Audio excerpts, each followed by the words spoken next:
Ada yang Al Khalifatul Awal Abu Bakar Siddiq. Nah, jamaknya radhiyallahu an. Gitu kan. Itu. Ikhwatiddin, itu tidak ada dasarnya. Benarkah membaca nama-nama sahabat dan mendoakan radhiyallahu an di sela-sela salat tarawih ini tidak ada dasarnya? Nah, kita baca dulu penjelasannya. Yang pertama di dalam kitab Bugyatul Mustarsyidin. Bismillahirrahmanirrahim. Wa amat taradhi anis sahabati falam yarid bi khususi huna kabaini taslimati tarawihi.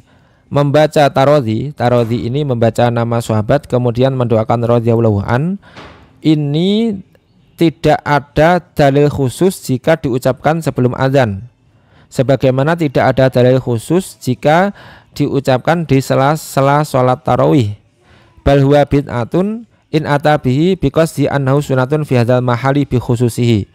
Bahkan hukumnya bid'ah, bahkan termasuk bid'ah jika meyakini kesunahan tarawih ini khusus diucapkan di sela-sela salat tarawih. Jika kita meyakini membaca tarawih ini termasuk kesunahan khusus yang dibaca di sela-sela salat tarawih, ini malah menjadi bid'ah. La in atabi biqasdi kaunuhu sunnatan min haisul umumi.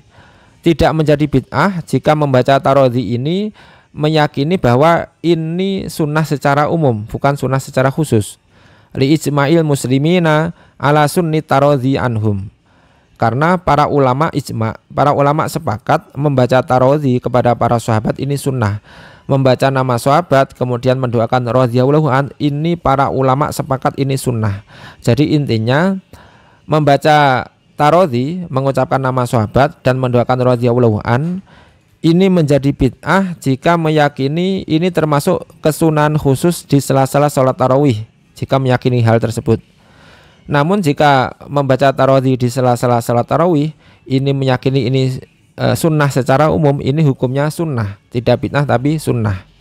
Jadi jangan meyakini ini sebuah kekhususan di sela-sela salat tarawih. Wala alal hikmata fit tarawih anhum wa anil ulama'i wasulahai at-tanwihu bi ulwi syanihim wa tambihu bi idami maqamihim. Hikmah, kemungkinan hikmah disunahkan tarawih kepada sahabat, kepada para ulama dan kepada orang-orang soleh adalah kita menyanjung keagungan derajat mereka dan mengingatkan bahwa mereka mempunyai derajat yang tinggi. Ini jawaban yang pertama.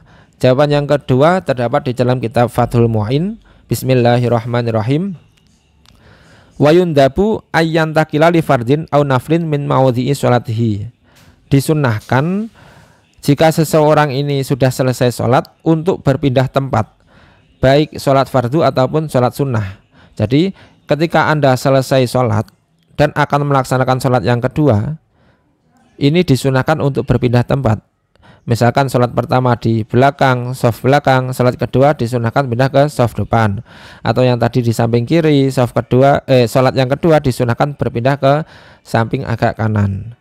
Alasannya kenapa? Liyasyhadalahu al-maudhi'u, supaya tempat-tempat ini menjadi saksi di akhirat nanti. Semakin banyak tempat yang kita gunakan untuk sholat, ini semakin banyak saksinya di akhirat nanti. Haitsu lam tu'aridhu fadilatun nahwi shafin awalin. Dengan catatan jangan sampai bertentangan dengan fadilahnya sholat. Semisal yang tadinya di shaf awal berpindah ke shaf belakang, ini malah tidak disunahkan karena bertentangan dengan fadilahnya shaf sholat. Fa'ilam yantakil fasolah bikalami insanin.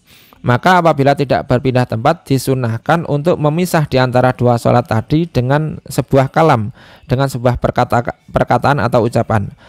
Jadi ada dua opsi ya. Bagi seseorang yang melakukan banyak sholat, sholat 1, sholat 2, sholat 3, di antara dua sholat ini, yang pertama disunahkan untuk berpindah tempat. Jika tidak berpindah tempat, disunahkan untuk memisah antara dua sholat tadi dengan kalam, dengan ucapan. Apalagi dalam masalah tarawih, ini disela-sela dengan ucapan yang bagus, dengan sholawat kepada Nabi, dengan tarawih kepada sahabat. Jadi double, pahalanya double.